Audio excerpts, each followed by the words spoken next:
மிதுனம். மிதுனராசி அன்பர்களே, எதிர்பார்த்த பணம் கிடைப்பதால் செலவுகளை சமாளிப்பதில் சிரமம் எதுவும் இருக்காது. சிலருக்கு தாய்வழி உறவுகளால் ஆதாயம் உண்டாகும். தன்னம்பிக்கையுடன் செயற்படுவீர்கள். குடும்பத்தில் உள்ளவர்களின் தேவைகளை நிறைவேற்றுவீர்கள். வாழ்க்கை துணை வழியில் மகிழ்ச்சி தரும் செய்தி கிடைக்கும். எதிர்பார்த்த நல்ல காரியங்கள் நடக்கும் நாள். தொழிலிலிருந்த இடையூறு விலகும். தொழிலுக்கு புதிய மூலதனம் போடுவீர்கள். வியாபாரம் விறுவிறுப்பாக நடக்கும். ஆடை ஆபரண சேர்க்கை உண்டாகும். வேலையிடத்தில் மதிப்பும் மரியாதையும் உயரும். உங்கள் பொறுப்பு அதிகரிக்கும். உயரதிகாரிகளின் பாராட்டு உற்சாகத்தை தரும். தெற்கு திசையிலிருந்து நல்ல செய்தி வரும். சுப காரியங்களில் கலந்து கொள்ளும் வாய்ப்பு உண்டாகும். குடும்ப வருமானத்தை உயர்த்த புது முயற்சிகளை மேற்கொள்வீர்கள். உங்களை சுற்றியிருப்பவர்களில் நல்லவர்கள் யார் என்பதை கண்டறிவீர்கள். நட்பால் ஆதாயம் உண்டு. பயணங்களால் மகிழ்ச்சி தங்கும். வியாபாரத்தில் புது ஒப்பந்தங்களால் லாபம் பெருகும். உத்தியோகத்தில் மதிக்கப்படுவீர்கள். நிறைவு பெறும் நாள். பிறரை குற்றம் சொல்வதில் நேரத்தை வீணடிக்காதீர்கள். அது உங்கள் ஆரோக்கியத்தை கெடுக்கும். பணத்தை கையாள்வது இன்று கஷ்டமாக இருக்கும். அதிகம் செலவு செய்யலாம் அல்லது பணப்பர்சை தொலைக்கலாம். கவனமின்மையால் நிச்சயமாக சில இழப்பு ஏற்படும். குடும்ப பொறுப்புகள் கூடும். மனதில் டென்ஷனை ஏற்படுத்தும்.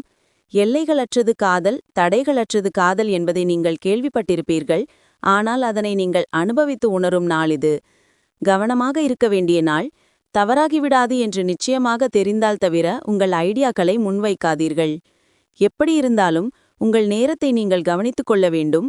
உங்கள் நேரத்தை கவனிக்கவிட்டால் அது உங்களுக்கு மட்டுமே தீங்கு விளைவிக்கும் என்பதை நினைவில் கொள்ளுங்கள். இன்று உங்கள் துணையுடன் சேர்ந்து ஒரு ஆர்வத்தை தூண்டும் விஷயத்தை செய்யப்போகிறீர்கள். மிருகசீரிடம் 3-4. உழைப்பும் அலைச்சலும் அதிகரிக்கும் நாள். நீங்கள் எடுக்கும் வேலையில் லாபம் உண்டாகும். குடும்பத்தினர் ஒத்துழைப்பால் விருப்பம் நிறைவேறும். திருவாதிரை. நினைப்பதை நடத்தி முடிப்பீர். உத்தியோகத்தில் இருந்த நெருக்கடி நீங்கும். தம்பதிகளுக்கு வருவாய் அதிகரிக்கும். புனர்பூசம் 1-2-3. உங்கள் முயற்சியில் லாபம் காண்பதற்காக பிறரை அனுசரித்து செல்வீர். வியாபாரத்திலிருந்த தடை விலகும். எதிர்பார்ப்பு பூர்த்தியாகும். இன்று உங்கள் பலம். திட்டம் போட்டு மனதிருவோடு காரியத்தில் இறங்குவீர்கள். தொழில் வெற்றிக்காக சலிப்பில்லாமல் உழைப்பீர்கள். இன்று உங்கள் பலவீனம். சகோதரனின் வேண்டுகோளை நிறைவேற்ற முடியாது. உறவினர்களின் போக்கு எதிர்ப்பாக இருப்பது. கவனமாக இருக்க வேண்டிய விஷயங்கள். 1. வரவு செலவு கணக்கில் கவனமாக இருக்க வேண்டும். 2. கொடுக்கல் வாங்கல் பிரச்சனையில் எச்சரிக்கை தேவை. 3. அவசரப்பட்டு வாக்குறுதி அளிக்கக்கூடாது. அதிர்ஷ்ட எண் 5-9. அதிர்ஷ்ட நிறம் பச்சை, கருப்பு. வணங்க வேண்டிய தெய்வம் சமயபுரம் மாரியம்மன்.